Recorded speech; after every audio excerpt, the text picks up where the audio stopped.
هذه هي الوصفة اللي غتخلط لك البصارن وترجعهم بحال الا يلاه دزتي وتصفي ليك وجهك، غادي العجب يحيد منك.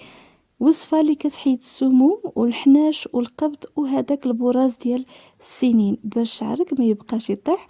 وحتى اللي بغات تبدا دير شي وصفة ديال زيادة الوزن تبان فيها نتيجة مزيانة، لأن الأمعاء كيتنقاو وكتساعدك على الامتصاص. المهم هي راه كيقولوا ليها الجارية الصحراوية. كتاخدو هاد المكونات اللي هما التمر، الزبيب، الورد البلدي، العلك، الكمون الصوفي والسنمكي او السنة حرام.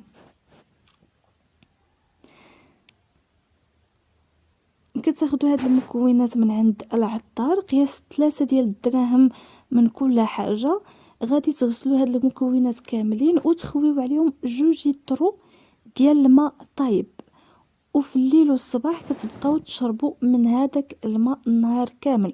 يعني كتصفيو هذوك المكونات وكتشربوا غير الماء، ولكن ممنوع تاكلوا الخبز غير الحسوه ولا الشعريه بالحليب، لان الوصفه كدير الاسهال ومصرانك غاديين يتخرطوا ويخرج منهم العجب. غير صبروا ليها الا بغيتوا نتيجه مزيانه. الناس اللي جربوها كيحسوا بواحد الراحه ولله الحمد. ملاحظه مهمه، ممنوع تخرجوا من الدار هذاك النهار على قبل الاسهال. وبالنسبه لمده